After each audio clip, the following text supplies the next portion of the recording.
본 방송에서 제공하는 투자 정보는 투자 판단에 대한 조언입니다. 방송에서 제공하는 주식의 가치, 가격 상승 및 가격 하락에 대해서는 방송사에서 보장하지 않습니다.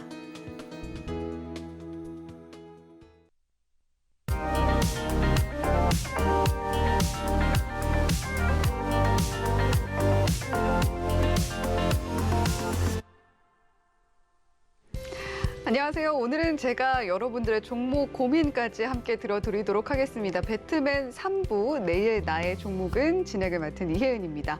자, 이번 주 시장 상당히 좀 힘들었습니다. 그래도 계속해서 후반부에 접어들면서 상승이 나와줘서 안정이 좀 되기는 하셨을 것 같은데 다음 주 시장은 어떻게 대비해야 할지, 그리고 지금 내 포트폴리오는 어떻게 정비해야 할지 고민 갖고 계신 분들 상당히 많으실 것 같습니다. 오늘 내일 나의 종목은에 고민 남겨주시고 다음 주 시장 현명하게 대응을 해보시면 어떨까 싶은데요. 자, 저희 참여 방법 자세하게 안내를 해드릴게요. 전화와 문자 그리고 유튜브 실시간 채팅창 모두 열려 있습니다. 자, 먼저 전화번호 안내를 해드릴게요. 02-3153-2611번 또는 2612번으로 전화 주시면 가장 빠르게 상담 받아보실 수가 있습니다. 자, 그리고 문자도 언제나 열려 있다는 점 알고 계시죠? 샵 0082번으로 종목명, 매수가, 비중 세 가지 적어주시면 저희가 채택을 해서 문자 상담도 도와드리도록 하겠습니다. 자, 그리고 저희 유튜브 채팅창도 언제나 열려 있는데요. 자, 서울경제TV 유튜브에 검색해 주시면 실시간 방송 들어오실 수가 있습니다. 오른쪽에 보시면 실시간 채팅창 열려 있는데요. 이 실시간 채팅창에 역시 종목명, 매수가, 비중 남겨주시고 혹시나 이런 부분 중점적으로 상담받고 싶다라고 남겨주시면 저희가 체크를 해서 최대한 그 부분에 중점을 맞춰서 상담 진행해 드리도록 할 테니까요. 유튜브 실시간 채팅창을 통한 고민 상담도 열심히 남겨주시면 저희가 모두 접수해 드리도록 하겠습니다. 자, 이렇게 세 가지 방법 모두 안내를 해드렸고요. 자, 오늘 내일 나의 종목은 어떤 분들과 함께 하는지 안내해 드리도록 하겠습니다. 자, 역시나 임상현 파트너님, 민경철 파트너님과 함께합니다. 안녕하세요. 네, 안녕하십니까. 반갑습니다. 네, 자, 이렇게 두 분과 인사 나눠봤는데요. 자, 두 분과 함께 장중에서 대응할 수 있는 방법 잠시 후에 안내를 해드리도록 하겠고요. 자, 임상현 파트너님, 오늘 시청자 여러분들께 어떻게 인사 한 말 나눠주시겠어요? 예, 자 오늘 이제 시장 이제 부분들은 현재 일단락 급락에 대한 일단락들이 했죠. 그래서 정확하게 보면은 그 키워드를 13대 8의 마무리 이렇게 좀 짓고 싶습니다. 13대 8의 마무리를 짓고 다시 한번 2차 상승이 되기 때문에 종목별 주도주 종목군들을 한번 잘 잡는 어떤 그 타이밍으로 좀 선정했으면 좋겠고요. 또 탑픽주가 굉장히 높은 어떤 상승률을 보여주고 있죠. 그래서 다음 주도 상승률이 좋은 또 시장이 좋은 흐름이 나올 걸로 좀 생각이 되기 때문에 한번 수익을 좀 즐기시는 시간이 될 걸로 좀 판단이 됩니다. 네, 다음 주에는 그래도 또 한 번 상승 랠리를 이어가 줄 걸로 보인다라는 긍정적인 이야기 해주셨습니다. 자, 그렇다면 민경철 파트너님은 또 어떻게 시청자 여러분들께 인사 나눠주시겠어요? 네, 일단 다행히 우리 코스피 지수가 2,400포인트를 이탈하지 않음으로써 자, 우리 다음 주 그리고 앞으로 이제 9월 달까지 추석 연휴 전후로 해서 다시 코스피 지수가 2,550을 뚫어내느냐, 뚫어낸다면 그 위로는 상방 2,700까지 다시 또 재도약을 할 수 있을 것인가에 대한 부분에 좀 초점이 좀 맞춰지고 있는 것 같습니다.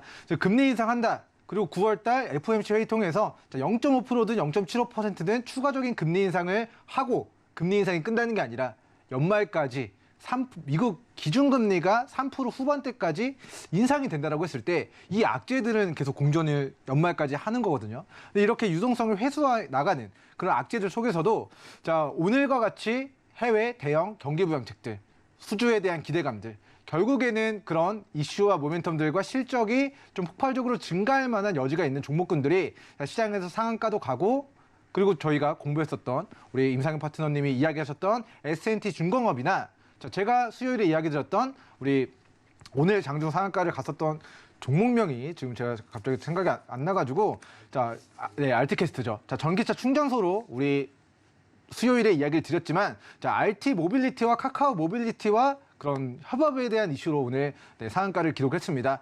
사실 우리 서울경제 시청자 여러분들에게 대동전자 종목을 숨겨진 모빌리티 관련주로 이야기 드리고 나서 100% 이상 상한가만 2번 이상 수익을 내드렸던 종목인데, 자, 그런 모빌리티와 관련된 부분들이 우리 시장에서 굉장히 좋은 모멘텀으로 부각이 되고 있고, 자, 시장에서 대형 수주에 대한 것들이 라면 스프로 작용을 하고 있는 모습인데, 자, 우리 카카오 모빌리티와의 무언가의 협업을 하고 있는 기업들도 정말 시장에서는 상한가 그 이상의 단기 시세를 좀 만들어낼 수 있을 정도의 파급력을 계속해서 가져가고 있기 때문에, 자, 우리 시청자분들이 지수가, 코스피 지수가, 삼성전자가 움직이지 않고 횡보하는 기간에서 단기적으로 수익 낼 수 있는 종목군들은 단기적으로 대응하시고, 삼성전자, 코스피, 우량주들, 바닥에서 매집해 나갈 종목군들은 중장기적으로 우리 코스피 위로는 2,550, 2,700까지 좀 추가 상방 염두하시면서 조금 긴 호흡으로 끝까지 좀 힘든 구간이긴 하지만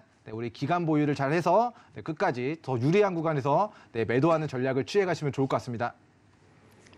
네, 이번 주에 미끄러지다가 다시 한번 올라서고 또 올라서면서 힘을 보여준 양시장이었습니다. 물론 오늘 코스닥 시장은 좀 빠지긴 했지만 다음 주에도 우리 시장 흐름 기대된다라는 이야기 해주셨습니다.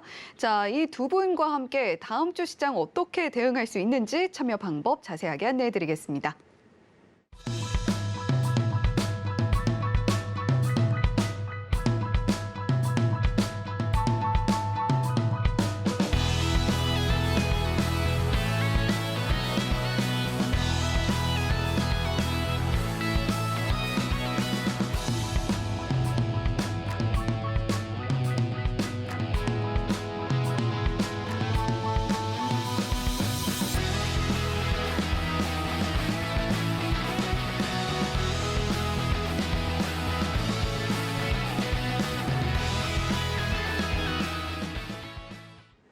네, 저희 방송 어떻게 종목 고민 남겨주시면 되는지 그 방법 다시 한번 안내를 해드렸고요.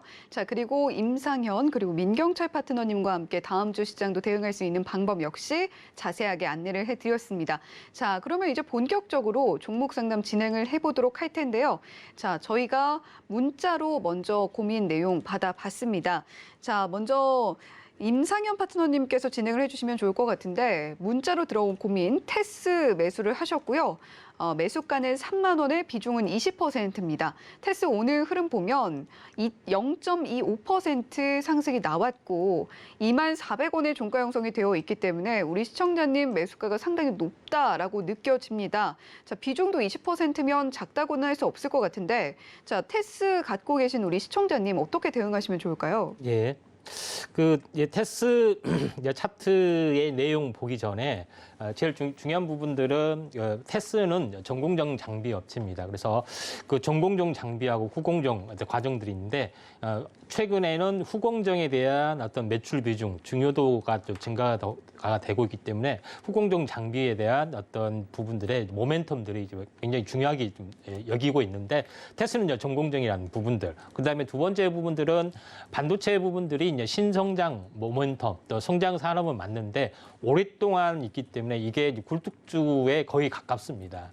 그런 부분에 해당이기 때문에 고밸류에이션을 현재 보이지는 못합니다. 그래서 보통 퍼 10이면은 더 이상 가지는 못하죠. 근데 다른 또 고성장 산업 같은 경우는 퍼 30, 40. 그러니까 똑같은 영업리를 가지고 있다 할지라도 이걸 4배를 더 받을 수 있느냐, 4배를 못 받느냐 하는 것은 고밸류에이션에 대한 고성장에 대한 그런 부분들이 해당이 되는데, 반도체는 현재 신규 성장하는 산업이 아니라 이미 오랫동안 형성이 됐던 또 굴뚝 산업의 어떤 성격과 거의 같기 때문에 고밸류에이션을 받지는 못합니다. 그래서 지금 현재 테스가 올해 이제 추정치로 보면은 현재 잠깐 내용을 보시면 알겠지만은 추정했던 그런 부분을 보면은 올해 추정치 부분들이 3,800억, 그다음에 이제 부분들이고 퍼가 한 7 정도, 그다음에 올해 추정했을 때 이제 PBR이 한 1 정도 됩니다. 그런 부분에 해당이 되고 작년에도 마찬가지였죠. 그래서 그 어떤 밸류에이션을 맞지는 못한다. 다만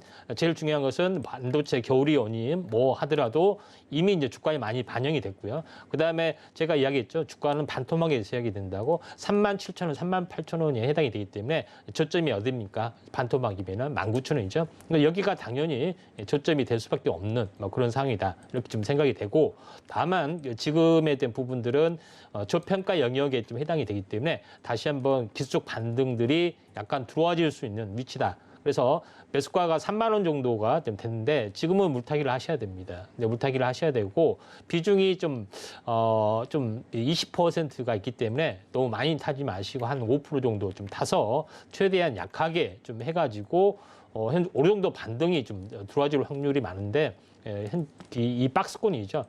최소한 이 하단선까지는 약간 올라줄 수가 있을 것 같아요. 그래서 저점에서 보면은 대략적으로 기본 한 38%, 최소한 38% 정도로 올라옵니다.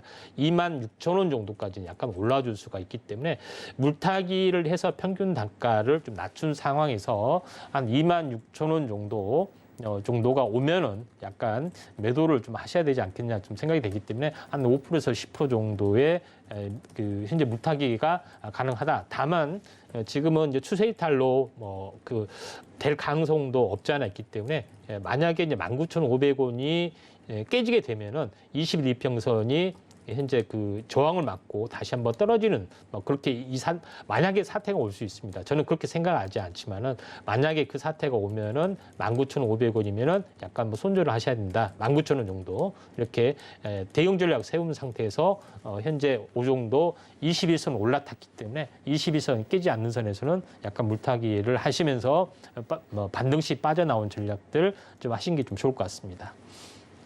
네, 테스 매수가가 상당히 높으셔서 걱정이 많으실 텐데 일단 지금 21선을 올라타 줬다라는 점은 긍정적으로 보입니다.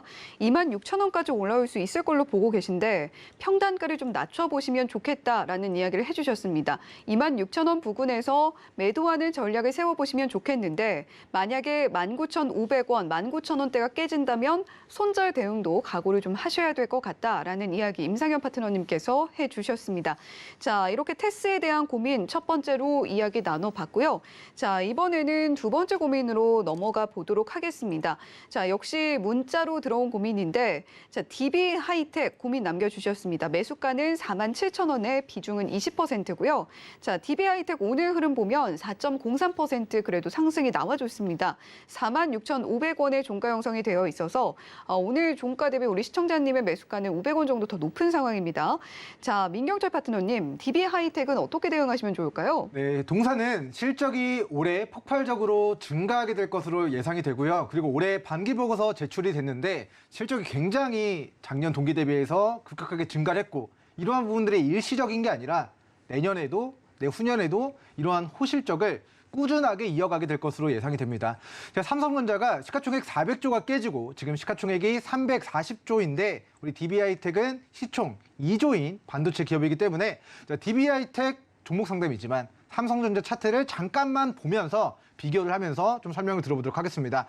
자, 우리 DB하이텍이 9월 30일 기준으로 저점을 다지고 이 저점 영역대가 가격대가 5만 원이었습니다. 자, 5만 원에서 8만 5천 원까지 단기간에 약 70%의 가격 상승이 나왔었는데요. 자, 같은 기간 삼성전자의 차트를 잠깐만 보고 오도록 하겠습니다. 자, 10월 달, 우리 9월 말에서 10월 달 삼성전자가 자, 여기 구간 7만 전자 깨지나 마느냐. 자, 그러한 위협을 받을 때 DB하이텍이 저점이었고요. 그리고 삼성전자가 자, 6만 8천 원, 7만 원에서 자, 8만 원까지 단기간에 한 10%, 15% 올라가는 이 몇 달간의 기간 동안 차트를 보시면 자, DB하이텍 같은 경우는 자, 주가가 5만 원에서 8만 5천 원까지 70%의 시세가 나타났다는 것을 확인할 수가 있습니다. 그래서 결국에는 삼성전자가 가면 반도체 우리 중소형 업체인 중형주인 우리 DB하이텍도 간다라고 보시면 좋을 것 같고요. 삼성전자 차트를 보시면 저는 개인적으로 삼성전자가 저점 영역대라고 생각을 해요. 그래서 지금의 구간이 자, 일봉상 저점이 낮아지고 있지만 자, 앞으로 우리 삼성전자의 기업 가치들을 고려했을 때 저는 자, 52,000원과 55,000원을 자, 도달하더라도 여기를 깨지 않고 반등할 가능성을 높게 전망하고 있습니다. 그래서 삼성전자가 자, 일봉상 우하향 추세를 기록하고 있기 때문에 지금은 추세 하단에서 추세 상단까지 자, 우리 상방을 바라볼 수 있는 기술적 저점 구간에 위치해 있다고 생각이 되고요. 삼성전자가 자, 다시 75,000원, 8만 원, 9만 원까지 시간이 좀 걸릴 것 같아요. 우리 애플은 100조를 법니다. 1년에 100조 이상의 영업이익을 냅니다. 근데 그 영업이익을 자사주를 매입해서 소각을 하니까 주가가 단기적으로 올라가요. 애플은 아이폰을 자체 공장에서 생산을 하지 않고 중국이나 LG나 이런 데다가 그냥 하청을 맡기기 때문에 공장을 짓지 않습니다. 그런데 삼성전자는 향후 5년 동안, 향후 3년 동안 250조라는 시가총액에 거의 육박하는 막대한 현금성 자산을 투입해서 1년에 50조 이상을 버는 회사가 240조라는 대규모 투자를 단행해서 공장을 증설하고 평택의 반도체 공장 더 늘리는 그런 미국의 반도체 공장 더 짓는 그런 투자를 진행하고 있기 때문에 그런 투자에 대한 그런 피드백, 퍼포먼스가 나올 때까지 조금 시간이 저는 개인적으로 이제 걸릴 수 있는 종목이다라고 생각을 하는데, 자, 어쨌든 간에 대세 상승은 아니라 하더라도 자, 일봉상 우리가 추세 상단까지 뭐 삼성전자가 10%, 15% 정도 올라갔을 때 우리 DB하이텍이 과거 우리 10월 달에서 자, 12월까지 2달, 3달 동안 우리 DB하이텍 종목은 삼성전자가 잠깐 조금 올라갈 때 우리 DB하이텍은 85,000원까지 갔던 것을 고려한다면 자, 삼성전자의 바닥과 DB하이텍의 바닥은 어떤 종목을 매수해야 될까의 관점에서 자, 만약에 나의 투자금이 너무 커서 그 변동을 잘 못 건드시는 분들은 삼성전자를 투자하셔야 되고, 조금 더 공격적으로 삼성전자가 10%, 15% 오를 때 나는 70% 수익을 내겠다, 그렇게 더 큰 상승폭을 노려보겠다 하는 전략으로서 저는 개인적으로는 저의 성향은 약간 DB하이텍 쪽에 좀 더 맞는 것 같고요. 자, 시청자분이 매수도 굉장히 잘해주셨습니다. 그래서 이 거래대금 터지면서 직전의 매물을 뚫어내는 것을 제 용어로 대시세 초입이다라고 이야기를 하고 있습니다. 근데 여기 구간 가격의 저점이 39,000원이고요. 그 종가가 43,000원인데 자, 그 주요한 우리 변곡점에 대한 부분을 지금 최근에 가격을 지켜준 모습이 확인이 됩니다. 그럼 과거에 이 대시세가 만들었었던 그 시작점이 바로 39,000원이었는데 이 39,000원이 돌파 이후에는 거래대금을 수반하면서 돈을 써서 주가를 뚫어낸 이후에는 과거에는 39,000원이 저항이었으나 앞으로는 지지로 바뀌게 된다라고 보시면 좋을 것 같고요. 자, 다시 한번 말씀드렸던 변곡점이 43,000원입니다. 그렇다라는 거는 자, 39,000원 손절 잡고 우리 DB하이텍 종목 보유하고 있지 않은데 반도체 관련주로 큰 시세를 노려보고 싶다 하시는 분들은 자, 종목 상담이지만 없는 분들도 지금의 구간은 바닥에서 39,000원 이탈하지 않을 거다. 삼성전자가 52,000원, 55,000원을 깨지 않고 반등할 것이다 라고 생각을 하신다면은 자신 있게 저가 매수, 신규 매수로 활용해도 되는 지금의 구간이다 라는 의견을 드리도록 하겠고요. 시청자님의 평단가가 오늘 종가랑 1% 정도 뭐 차이가 나기 때문에 지금 가격 구간 굉장히 매력적인 구간으로 보여지고 오히려 빠진다면 저는 43,000원 근방에서 우리 비중 5에서 10% 추가 매수까지 진행해서 비중을 3개월, 6개월 더 들고 가셔도 좋다. 그리고 6개월인 이유는 이 회사 실적이 언제 발표되죠? 결산 실적은 내년 3월에 발표가 됩니다. 그러면 그 실적에 대한 모멘텀이 22년 12월의 실적이 23년 3월에 나오기 때문에 6개월 정도 지금으로부터 더하면은 한 내년 2월에서 3월 정도 동사의 폭발적인 실적이 반영되는 주가에 반영될 수 있는 그 시기가 도래했을 때 우리 시청자님의 목표가 그때 이제 삼성전자의 주가나 하이닉스의 주가나 반도체 가격이나 이런 부분들을 종합적으로 고려를 해야겠습니다만 저는 54,000원에서 64,000원까지 상방을 바라봐도 좋다라고 좀 이야기를 드리도록 하겠고요. 동사 실적이 제가 말로만 이렇게 좋다라고 이야기하는 게 아니라 반기 보고서를 통해서 얼마나 좋아졌는지를 체크해 보도록 하겠습니다. 자, 매출액적인 부분들이 작년에 2,400억 정도의 매출액이 났었는데 자, 올해는 4,300억 정도가 났고요. 자, 누적 기준으로 반기 보고서상 누적 매출액 5천억 정도가 났고 올해는 8천억 정도가 났습니다. 그러면 1월부터 6월까지 8천억의 매출액이 나온 거를 그대로 2배를 곱하면은 1조 6천억의 매출액이 나올 것으로 예상이 되고요. 자, 영업이익적인 부분들도 폭발적으로 증가를 했습니다. 작년 2분기 우리 영업이익이 800억 밖에 나오지 않았는데 이번에는 자, 2천억 정도가 나왔고 누적으로 따지면은 1,400억 누적 매출액에서 자, 이번에는 4천억 정도의 영업이익이 나왔기 때문에 자, 곱하기 일을 했을 때 예상 동사의 영업이익은 약 8천억 정도가 되게 됩니다. 자, 영업이익이 8천억인데 우리 DB하이텍의 시가총액은 2조 정도가 되기 때문에 자, 이렇게 3년만 돈 벌면 시가총액만큼의 영업이익을 벌어들이는 말도 안 되는 실적을 가지고도 주가는 지금 거꾸로 가고 있기 때문에 자, 저는 지금의 구간이 박앤세일 구간이고 우리 시청자분들이 뭐 종목 상담 어디서 팔아야 될까 궁금하셔서 물어보셨겠습니다만 저는 그냥 기본적으로 시간 보유만 할 수 있다면 자, 올해 연말 정리하겠습니다. 올해 연말 실적 내년 3월에 나오죠. 내년 실적 내후년 3월에 나옵니다. 자, 3월을 기점으로 우리 시청자분이 6개월 들고 갈 것인가 18개월 들고 갈 것인가 여기서 12개월을 더 더해서 30개월을 들고 갈 것인가에 대한 부분만 네, 좀 마음에 준비하시면서 자, 저는 54,000원, 64,000원 제시해 드리도록 하겠습니다. 네, 일단 39,000원 손절 라인으로 잡아보시고요. 지금 구간 저가 신규 매수로 접근하기에도 좋은 구간으로 바라보고 있다라는 이야기처럼 우리 시청자님 매수 가격 굉장히 잘 잡으셨다라는 이야기 해주셨습니다. 6개월 정도 보시면서 54,000원에서 64,000원 가격 상방 가격으로 바라보셔도 되겠다라는 이야기 해주셨으니까요. 큰 걱정 없이 DB하이텍 들고 가셔도 되겠습니다. 자, 이렇게 먼저 문자로 보내주신 고민 내용들 만나봤고요. 자, 빠르게 전화 상담으로 이어가 보도록 하겠습니다. 자, 전화 연결돼 있다고 하네요. 네, 여보세요? 여보세요. 안녕하세요. 네, 시청자님 안녕하세요. 네. 네, 지금 종목 어떤 게 고민이셔서 연락 주셨을까요? 예, 대한전선이요. 네, 대한전선이 고민이시고 매수가랑 네. 비중도 알려주시죠. 네, 1670원에 15% 들어갔어요. 저 밑에 바닥에서요. 네, 잘 들어가셨네요. 네, 네. 네, 지금 수익 구간이시잖아요. 네. 어떤 게 가장 고민이 되세요? 이거 얼마쯤에 가서 매도를 해야 되는지요? 매도를 어떤 가격쯤에 하면 내가 수익을 극대화할 수 있을까? 네네. 네, 그 부분이 고민이신 것 같아요. 자, 임상현 네. 파트너님과 함께 깊은 이야기 나눠보세요. 네, 감사합니다. 예, 대한전선을 혹시 이제 이렇게 좀 사시게 된 매수하게 된 동기 같은 거 혹시 네. 있으신가요? 아니, 처음에 저 2,000원대 샀었어요, 제가요.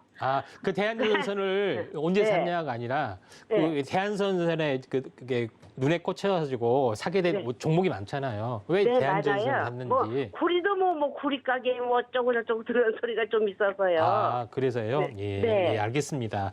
네. 이제 궁금한 거는 이제 단기 목표가를 말씀하신 거죠? 네. 예. 자, 인플레이션에 이제 관련된 것 때문에 이제 구리 가격 물론 이제 도움이 됩니다. 근데 네.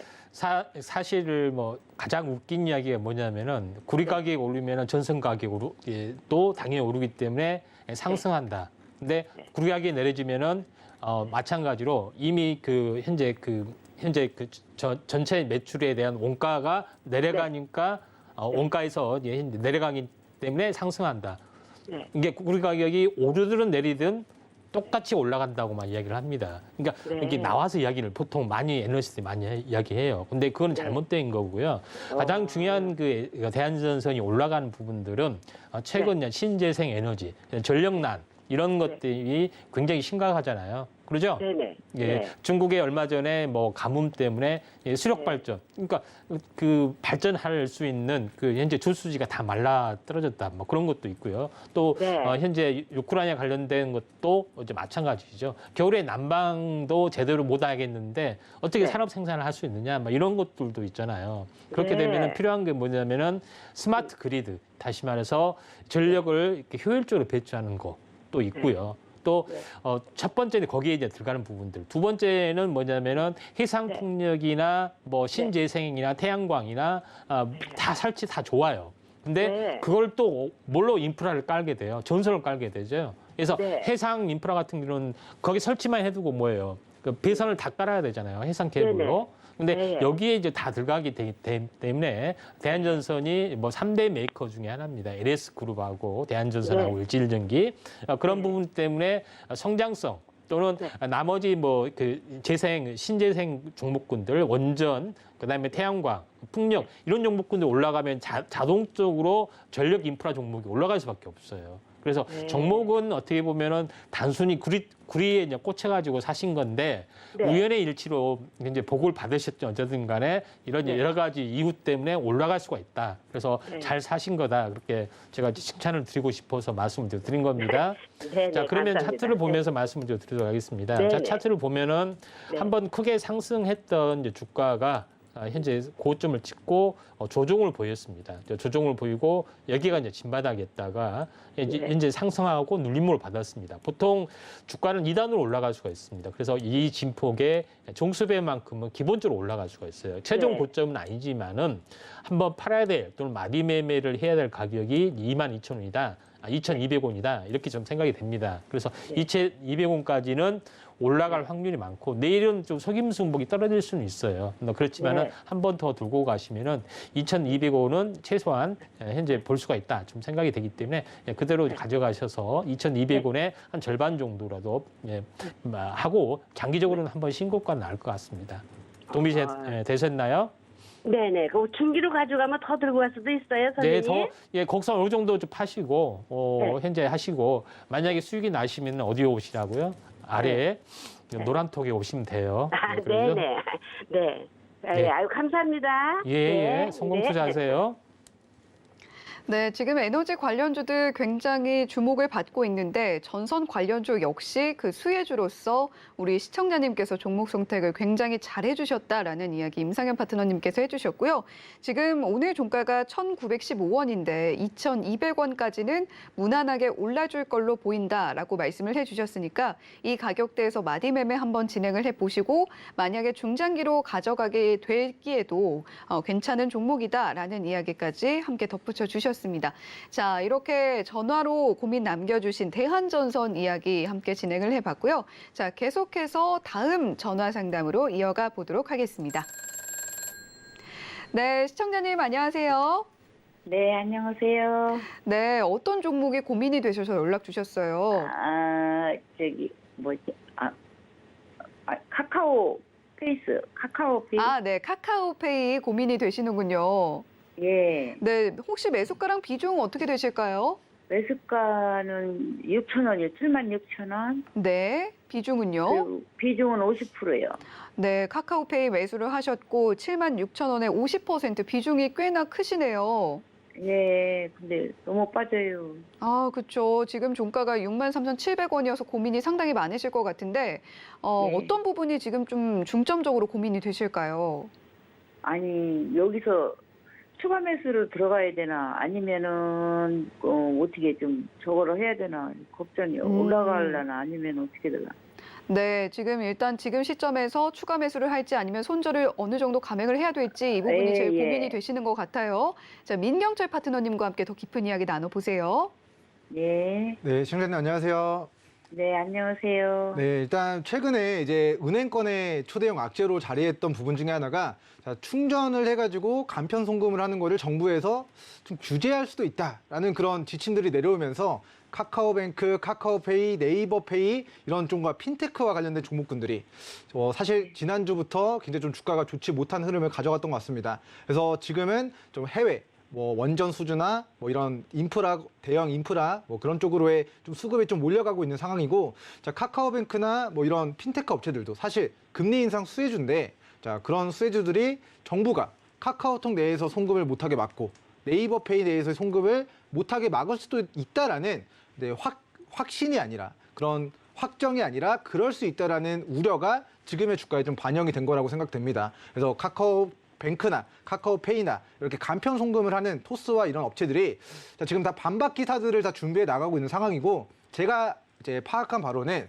정부가 그런 오해할 수 있는 소지의 그런 지침들을 내리긴 했으나 그런 우리나라가 아직 공상 국가도 아니고 이제 금융주들이 워낙 이제 정부의 그런 정책이나 이런 쪽으로의 영향을 많이 받긴 하지만, 자, 그동안 우리 대한민국 국민 여러분들이 잘 쓰고 있는 간편 송금을 특별한 그런 정당 명분 없이 단기간에 그렇게 못하게 하진 않을 것이다. 그리고 그런 지침에 대한 반박에 대한 그런 자료들을 이제 은행권에서 그리고 핀테크 업체들에서 좀 준비를 해 가고 있는 현재 시점이다라고 보시면 좋을 것 같고요.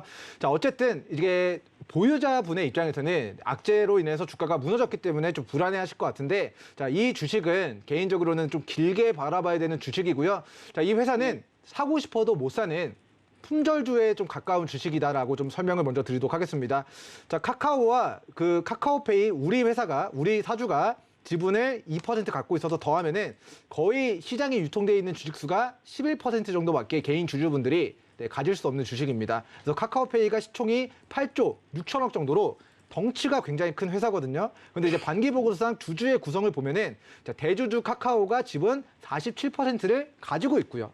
그리고 그 밑에 보면은 알리페이 싱가포르 알리페이라는 회사가 지분 34%를 가지고 있어가지고 카카오가 47% 물량 꽉 잡고 있고, 그리고 알리페이가 물량 꽉 잡고 있으니까 사실 우리 개인 투자자분들은 불안하지만 카카오가 이 주식 안 팔거든요. 알리페이가 이 주식을 안 팔거든요. 그렇다고 한다면은 이 잔여 남아있는 유통주식수, 이 개인 소액 주주분들에 대한 비중 11% 정도의 물량만 매집이 끝나면 결국에는 큰 시세를 좀 만들 수 있는 품절주의 그런 지배 구조, 지분 구조를 좀 가지고 있는 회사다라고 좀 설명을 드리도록 하겠습니다.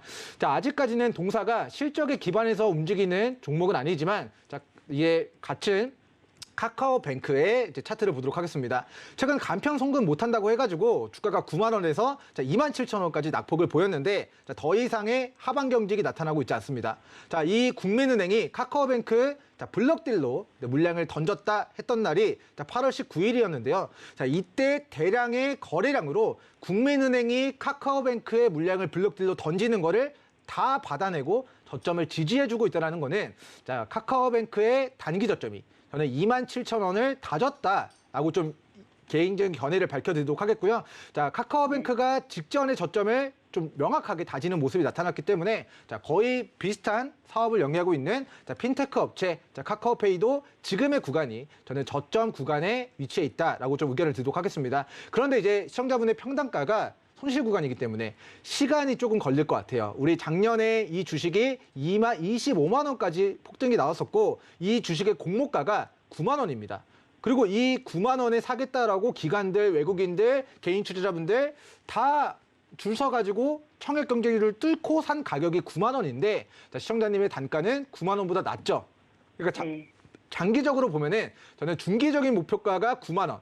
이라고 보고 있고요. 그리고 우리 11월 달부터 지금까지 7월 달까지 가격 조정 이 기간이 8개월 동안 거래량 없이 우하향을 지속해 왔는데, 여기 물려 있는 사람들이 굉장히 많아요. 우리 시청자분은 그래도 마이너스 10%대에 물려 계시잖아요.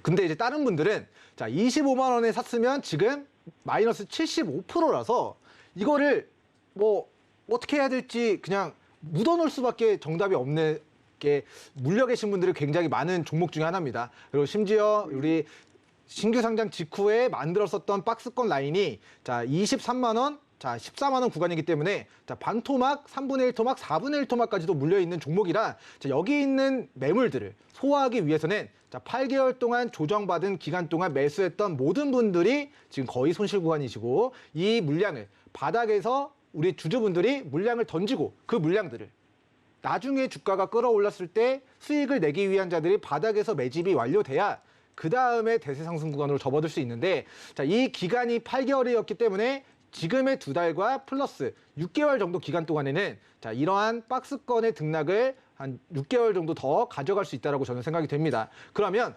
시청자님 평단가가 76,000원이면은 비중이 크시기 때문에 본전에 반 이상 정리하셨다가 나중에 주가가 다시 56,000원, 58,000원, 6만 원 초반대까지 다시 빠지면요, 여기서 본전에 매도했던 물량들을 다시 싸게 사서 비중을 늘리고, 그리고 나서 76,000원까지 올라오면은 절반 매도, 그리고 나머지 비중은 2차 목표가 이제 9만 원까지 분할 매도 진행하시고, 이제 일부 수익분은 수익 중이면은 좀 여유가 있으실 거잖아요, 시청자님. 네. 그러면은 그거는 좀 장기적으로 좀 바라보는 전략을 좀 취해가 보시면 좋을 것 같고요. 자, 76,000원, 9만 원 목표가를 제시해 드리는데 자, 이 박스권 구간이 저는 6개월 정도 끝나고 나야 그 다음에 대세 상승 구간으로 접어들 것으로 예상을 하고 있기 때문에 개인적인 견해는 우리 76,000원 왔을 때 본전에 비중 절반 이상 정리하셨다가 나중에 빠지면 다시 사겠다. 그리고 올라가면은 76,000원까지 올라가면은 수익권으로 바뀌기 때문에 76,000원에서 또 수익 챙기고 나머지 비중은 9만 원까지 다수 비중의 수익을 챙기고 정말 일부 비중으로 자, 과거의 영광을 되찾아가는 과정에서의 큰 롱 포지션을 잡고 우리 일부 비중으로만 들고 가는 전략을 좀 취해가 보시면 좋지 않을까 싶습니다. 네, 시청자님 지금 조금 힘드시겠지만 일단은 긴 호흡으로 가지고 가셔야 한다라는 이야기 민경철 파트너께서 해주셨어요. 네. 중기 목표가가 9만 원인데요. 일단 7만 6천 원 왔을 때 본전에 매도를 일부 하셨다가 일부 비중으로 9만 원 목표가 잡고 대응해 보시면 좋겠다라고 이야기를 해주셨습니다. 자, 이렇게 민경철 파트너와 함께 카카오페이가 고민이신 우리 시청자님과 이야기 나눠봤는데요. 샵 0082번으로 민경철이라고 보내주시면 저희가 민경철 파트너의 노란 톡방 참여할 수 있는 참여 링크 안내를 해드리겠습니다. 또 하단에 나오고 있는 QR코드 스캔을 통한 입장도 언제든지 가능하니까요. 두 가지 방법 모두 활용하셔서 다음 주 시장 그리고 앞으로의 시장 함께 대응해 보시면 좋겠습니다. 자, 계속해서 전화 상담 이어가 보도록 할 텐데요. 전화 연결돼 있다고 하네요. 네, 시청자님 안녕하세요. 고생이 많으세요. 네, 감사합니다. 어떤 종목에 고민이 되세요, 시청자님? 네. 큐라프요. 네, 큐라클이 고민이시고 매수가랑 비중은 어떻게 되실까요? 네, 매수가는 22,700원이고 10%예요. 네, 큐라클이 고민이시고 매수는 22,700원에 하셨고 비중은 네, 10%요. 네. 지금 오늘 종가가 17,150원에 형성이 되어 있어서 우리 시청자님 고민이 좀 많으실 것 같습니다. 네, 많이 속이 상합니다. 네, 어떤 부분이 가장 고민이 되세요? 네, 그거에 지금 계속 바닥으로 칠 것인지 아니면 언제 올라갈 것인지 네, 주가의 제일 방향성이 그게 제일 궁금해요. 네, 우리 시청자님 그래도 목소리가 밝으셔서 다행인데 임상현 파트너님과 함께 깊은 이야기 나눠보세요. 네. 예, 큐라클을 이제 매수하게 된 동기는 뭐 어떤 게 뭐 특별한 이유가 저 텔레비에서 하도 좋다고 하라 그러길래 했더니만은 사고 예. 난 뒤에부터서 그냥 내리막길을 쳐가지고 그렇게 됐어요. 예, 알겠습니다. 자, 큐라클에 대해서 이제 두 가지 것만 말씀을 드리겠습니다. 이제 황반변성, 당뇨병성 황반변성, 황반부종이죠. 뭐 이것에 대한 그 현재 미국 FDA 임상 EA이기 때문에 재료는 있기 때문에 단기적으로 오를 수가 좀 있습니다. 다만 그 당뇨병성은 뭐냐면은 당뇨병에 관련된 분에서 그 혈액 순환이 제대로 안 되면 황반부종이나 아니면은 당뇨병성 수족 뭐 이런 거, 괴사 이런 것들이 많이 일어날 수가 있습니다. 이제 그만큼 혈관 내하고 그 부분하고 기술과 많이 연결이 돼 있는데 이쪽에 대해서 탁월한 기술력을 이제 보여주고 있는 기존 회사가 있습니다. 제넥시라는 회사인데 이 회사하고 약간 기존도 갖고 이제 경쟁력을 가지고 있는 그런 부분들에 해당이 되는데 다만 이제 큐라클 같은 경우는 최근에 이제 그 기술 수출도 했고 또 당뇨병에 대해서는 약간 치열한 어떤 그 경쟁 구도를 가지고 있습니다. 뭐 그것 때문에 약간 오를 수는 있지만은 또 제넥시나 여러 가지 어떤 경쟁 구도 때문에 크게는 오르기는 힘듭니다. 다만 지금 한번 그 임상 2회이기 때문에 임상 2회 끝나고 2비도 있잖아요. 2비 겸 현재 3상 이쪽까지도 있기 때문에 그 과정들이 굉장히 험난한데 그 길고 험난한 가운데 이 박스권 계속 장기적인 등락이 계속 오갈 수가 있다 이렇게 생각이 됩니다. 당장 뭐 임상 승인 신청해서 또 3상까지 가야 되고 또 품목 허가까지 가야 되니까 이 몇 년의 과정들이잖아요. 그럴 때마다 한번 요동을 치기 때문에 수급이 있으면은 한 번은 팔아줘야 된다 이렇게 좀 생각이 됩니다. 그래서 차트로 보면은 그 한 번 크게 이제 상승을 좀 해줬다가 저점에서 보면은 24,000원이 되면은 거의 한 더블 차트를 보면서 말씀드릴게요. 11,850원이 저점이기 때문에 약간 이걸 이제 이 반올림을 하게 되면 12,000원이 저점입니다. 여기서 더블이 되면 얼마죠? 12,000원 곱하기 2. 그러니까 24,000원이 더블이 된 선입니다. 다만 주가가 더블이 된 선에서는 한번 크게 얻어맞게 되어 있습니다. 여기서 3중 고점을 보이고 한번 크게 조정받고 조정받는 이 중간에서 계속 버텨주다가 계속 있는데 최근 뉴스 때문에 다시 한번 상승사파 십자 도정이 지금 나와주고 있는데 이번에 한번 이제 상승을 좀 시도를 좀 해줄 걸로 생각이 되고 이번에 이제 임상 승인이 신청이 됐기 때문에 약간 뭐 한 달 정도는 한두 달 정도는 그 승인 기간이 있기 때문에 그 기대 심리 때문에 약간 올라갈 수가 있어요. 그때 한번 매도를 좀 하시는 게 좀 좋을 것 같고요. 또 현재 이게 이제 이런 부분이기 때문에 그 승인 될 때까지 기다린 것이 아니라 승인 되기 직전에 한번 매도를 하시는 게 좀 중요할 걸로 좀 생각이 되고 큐라클이 가지고 있는 그러면 얼마 한 24,000원 정도까지 이 저점이 12,000원이 원래 선이잖아요.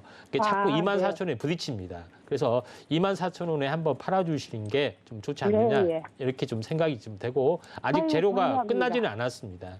끝나지는 않았기 때문에 앞으로 승인 어떤 과정들이 있기 때문에 24,000원 정도 한번 바라보시는 게 좀 좋을 것 같고요. 또 큐라클보다 더 좋은 이제 바이오가 상당히 많이 있는데 뭐 경쟁력도 심하고 뭐 전액수도 있고 하니까 하나의 이제 그 재료적 이슈가 이번에 돌 때 한번 이 매도를 하시는 게 좀 좋을 것 같습니다. 오르기는 오를 것 같아요. 네, 감사합니다. 네, 큐라클 현재 임상 신청 이슈가 있기 때문에 한 달 정도 기대감으로 움직여줄 것 같은데요. 기억하실 것은 임상 결과가 나오기 전에 시나리오 매매 관점으로 대응을 하셔야 한다라는 이야기 해주셨어요. 24,000원 가격대 바라보시고 기다려보시면 좋겠습니다. 우리 시청자님. 그리고 임상현 파트너님께서 제약 바이오주 관련해서도 이전에 저희 배트맨 방송에서도 이야기를 해주신 적이 있기 때문에 다른 바이오주다 궁금하다라고 하시면 샵 008-2번으로 임상현이라고 보내주시면 저희가 임상현 파트너님의 노란톡방 입장할 수 있는 참여 링크 자세하게 안내해 드리도록 하겠습니다. 자, 이렇게 임상현 파트너님과 함께 큐라클 이야기도 나눠봤고요. 계속해서 다음 시청자님 빠르게 전화로 만나보도록 하겠습니다. 네, 시청자님 안녕하세요. 네, 안녕하세요. 반갑습니다. 네, 반갑습니다. 네. 어떤 종목이 고민이 되세요? 호텔신라고요. 네. 85,000원에 10%요. 네, 호텔신라 85,000원에 10%의 비중 갖고 계시고 지금 네. 종가가 73,000원이잖아요. 어제 잠깐 네. 상승이 나왔는데 오늘 또 하락이 나왔어요. 자, 네, 어떤 네. 부분이 좀 제일 궁금하세요?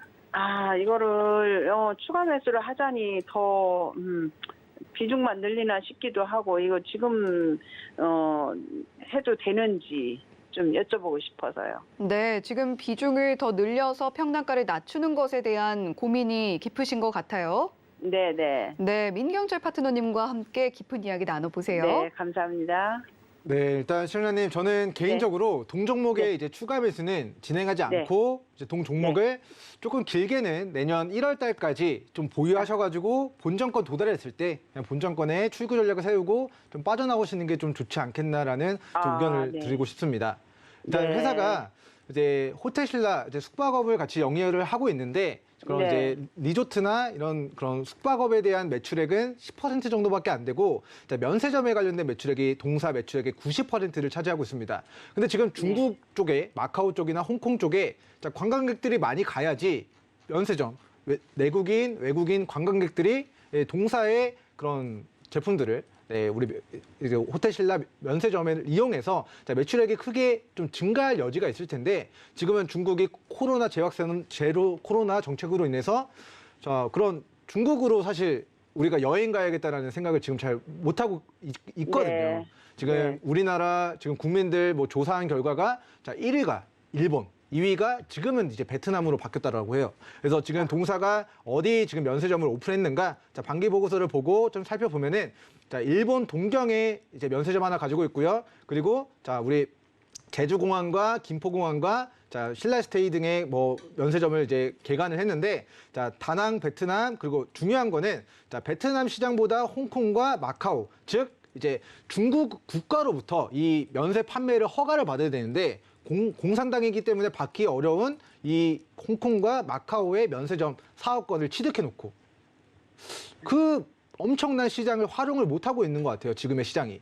근데 이 호텔 신라가 자 그러면 언제부터 이 실적이 증가할 수 있겠는가에 대한 부분이 자, 코로나가 너무 장기화가 되고 이게 또 위드 코로나 관련된 수혜주로 부각이 뭐 되곤 했지만 사실 이 주식을 좀 역사적으로 제가 좀 이야기를 뭐 좀 드리도록 하면은 사실 2014년도, 15년도 당시에 중국 시장 열린다라는 모멘텀 때문에 소비주들이 다 폭발을 했습니다.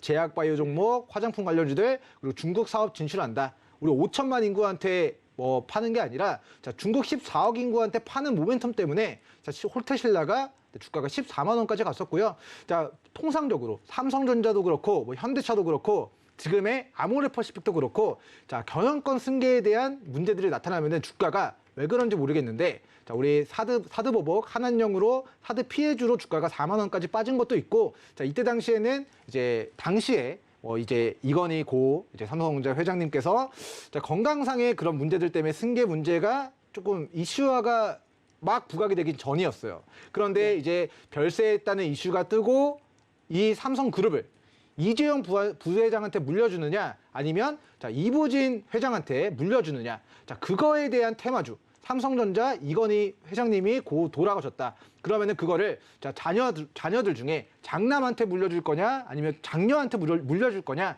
자, 그거에 대한 모멘텀으로 실적과 무관하게 주가가 4만 원에서 13만 원까지 올라갔고요. 자, 그리고 살펴보면은 자, 우리 이재용 부회장이 지금은 뭐 사면하고 뭐 빌 게이츠도 만나고 하지만 자, 우리 국정농단에 대한 그런 뇌물죄 혐의를 받으면서 자, 수사받을 때마다 이 주식이 자, 이재용 부회장이 구속되면은 삼성그룹 누가 이끌어갈 것인가 하면서 자, 그 이재용 부회장에 대한 재판 결과가 나올 때마다 급등했던 과거력이 있습니다. 근데 지금은 사면이 됐거든요. 그러면 다시 자, 이재용 부회장이 뭐 갑자기 불법적인 뭐 일을 저질러서 뭐 다시 또 구속되는 일이 발생되지 않는 한 과거의 이 상승의 이유, 상승의 근거는 자, 이재용 부회장이 구속돼서 삼성그룹 이부진 회장이 이끌어가지 않을까라는 기대감이었는데 사실 이 상승의 동력이 지금은 없어진 상황이라고 보시면 좋을 것 같고 지금 기대해 볼 수 있는 모멘텀은 코로나 사태가 정말 완연하게 좀 종결 수준으로 접어들게 되면서 자, 중국 쪽으로의 과거 자, 14만 원까지 폭발했었던 그 새로운 시장이 열리는 거입니다. 그래서 호텔 신라가 중국, 홍콩, 일본, 베트남, 뭐 제주도 이런 쪽으로의 면세점을 가지고 있는데 자, 앞으로 유럽이나 뭐 새로운 시장을 개척해 나가는 그런 모멘텀이 앞으로 좀 주가 좌지우지할 가능성이 높고 자, 코로나 관련주들과 좀 반대로 갈 수 있는 그런 부분들이 있어서 저도 이 주식이 자, 기술적인 관점에서는 저점 구간이라는 것에 대해서 동의하지만 자, 과거처럼 뭐 이재용 부회장님이 좀 구속될 만한 가능성이 있을 것인가에 대한 물음에 저는 그 가능성을 조금 낮게 보고 내년 1월까지 본전 왔을 때 정리하시고 다른 모멘텀이 있을 수 있는 종목군들 위주로 좀 공략해 나가시거나 아니면은 실적이 좀 폭발적으로 좀 가시적으로 보여지는 기업들 아직까지는 호텔 신라가 장기적으로 봤을 때 유럽에다가 면세점 추가적으로 짓고 하면은 매출이 좋아질 여지가 있지만 아직까지 그런 국가들로부터 판권을 따는 게 아니기 때문에 시간이 좀 걸릴 것 같다라는 관점에서 저는 기보유 비중으로만 내년 1월까지 8만 5천 원 왔을 때 빠져나오겠다라고 좀 출구 전략 세우시는 게 좋을 것 같습니다. 네, 감사합니다. 네. 네, 사실 호텔 신라 우리 시청자님께서는 지금 추가 매수를 해도 괜찮을지 그 부분에 대해서 가장 궁금해하셨는데 민경철 파트너께서는 아닌 것 같다라고 이야기를 해주셨습니다. 자, 지금 아닌 것 같다라고 이야기를 해주셨던 그 배경도 상세하게 짚어주셨는데요.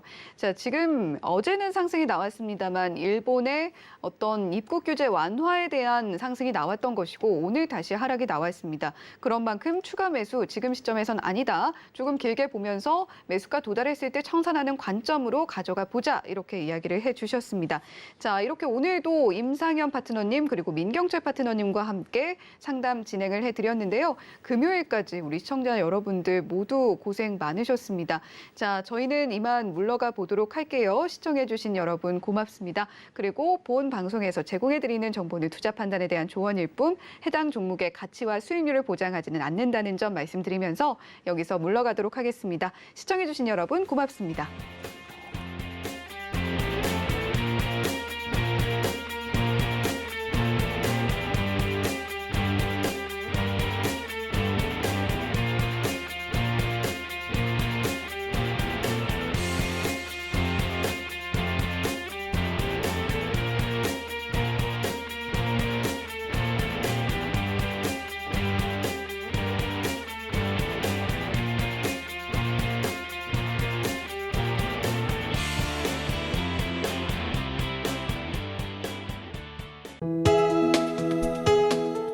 본 방송에서 제공하는 투자 정보는 투자 판단에 대한 조언입니다. 방송에서 제공하는 주식의 가치, 가격 상승 및 가격 하락에 대해서는 방송사에서 보장하지 않습니다.